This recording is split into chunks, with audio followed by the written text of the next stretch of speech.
Buenas tardes, chicos. Sí, vamos a explicar de forma breve, sí, y sintética la comunicación y los significados, sí, para poder entender un poquito a Saussure y a Peirce, sí.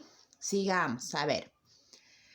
Nosotros tenemos que tener en cuenta que vamos a analizar la comunicación, sí, como un proceso que no solamente hace referencia a nuestra vinculación cotidiana con otras personas, ¿sí? Tenemos que tener en cuenta también que este lenguaje que nosotros tenemos es un producto histórico que va cambiando a lo largo del tiempo y que también es diferente en otros espacios, ¿sí?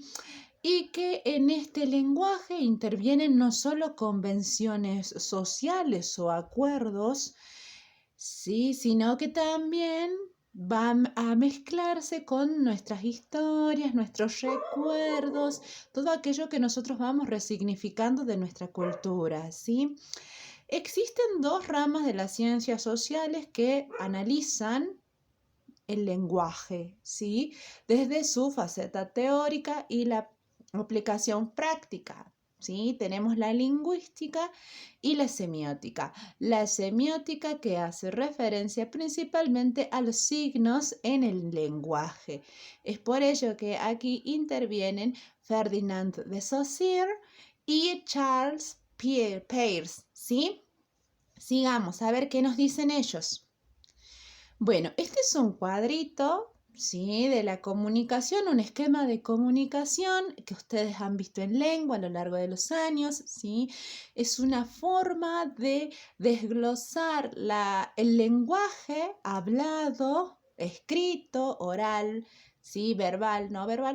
Son formas de desglosar el lenguaje a través de un sistema o de un esquema en la que podemos observar la intervención de dos personas, un emisor y un receptor, ¿sí? Un mensaje que tiene un código, ¿sí? Que puede estar atravesado por un determinado canal y que hace referencia a un contexto, ¿sí?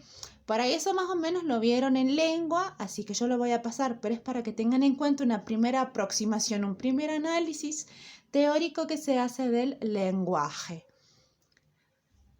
El primero que vamos a trabajar es a Ferdinand de Saussure, ¿sí? Bueno, ya más o menos tienen las fechas de nacimiento, 1857, falleció en 1913, fue un lingüista suizo, sí, que enseñó en la Escuela de Altos Estudios de París y que luego se trasladó a Ginebra. En Ginebra va a desglosar la mayor parte de sus presupuestos teóricos acerca del lenguaje y es allí donde muchos de sus discípulos van a retomar sus enseñanzas y las van a difundir a nivel europeo, sobre todo después de la muerte de Saussure, ¿sí? Sigamos. ¿Cuáles son sus principales postulados? Postulados o ideas, ¿sí? Que sus discípulos rescataron de sus clases. Nosotros tenemos que decir lo siguiente. Considera el lenguaje como un sistema compuesto de partes interconectadas que cambian a lo largo del tiempo y el espacio.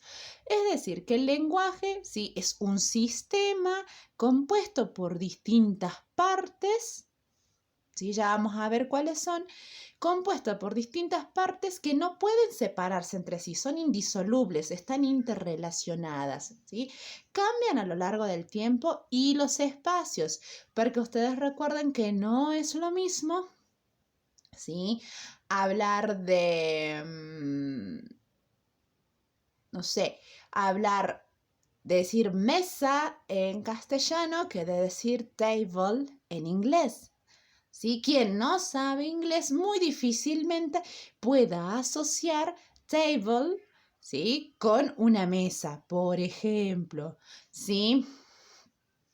Sigamos. Hace referencia a las relaciones dicotómicas en el estudio de la comunicación.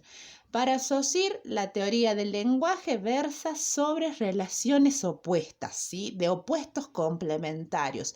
Lenguaje, lengua, lengua, habla, diacronía, sincronía, significante, significado, ¿sí?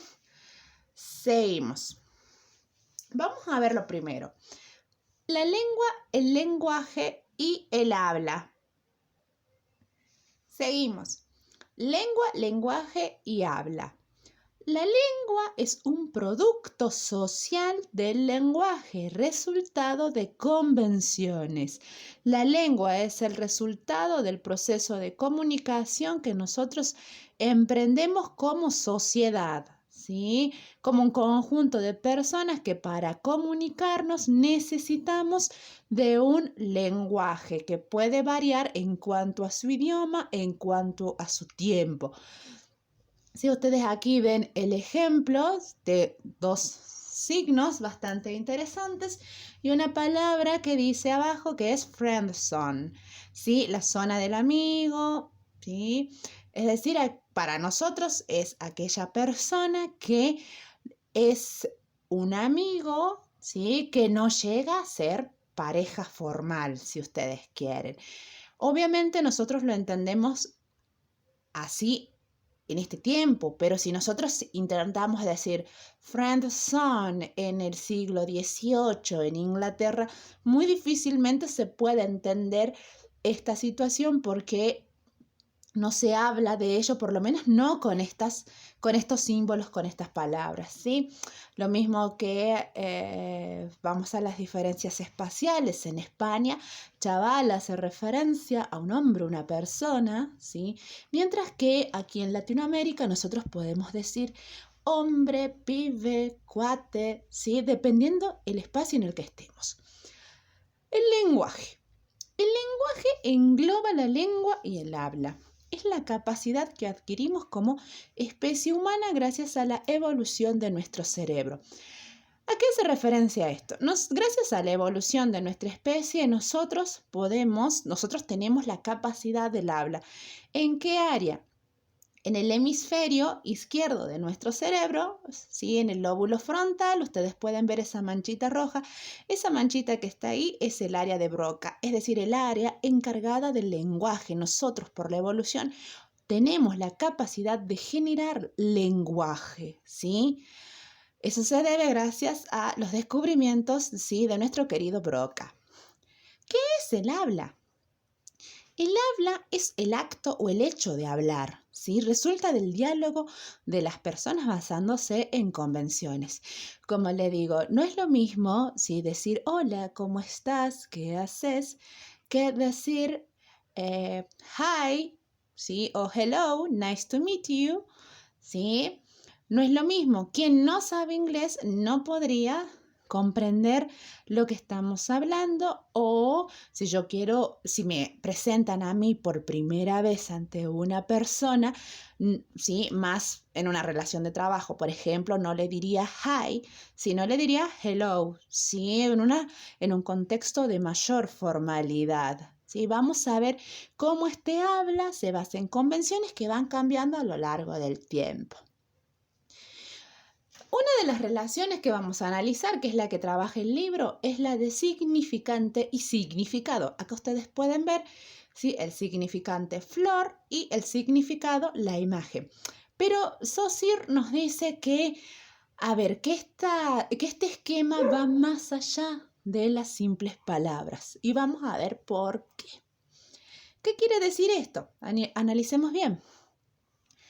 El signo es una entidad psíquica que combina el concepto y la imagen acústica, es decir, el significado y el significante. La idea completa, el esquema significado, significante, los dos juntos reciben el nombre de signos, ¿sí? ¿Qué es el significado? El significado es una imagen o concepto que remite a un objeto. No nos habla de las cualidades del objeto, simplemente hace una representación mental o esquemática. Por ejemplo, un árbol, un libro, nosotros nos lo podemos imaginar, ¿sí? El arbolito, el librito, la flor, ¿sí? No obstante, el significante no es un sonido físico, sino una imagen acústica o huella psíquica que deja una palabra.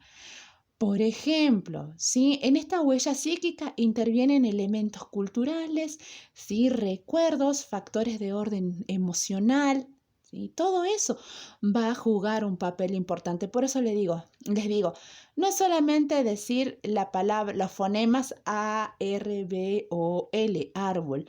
No, sino también es toda una construcción en base, ¿sí?, a una multiplicidad de elementos.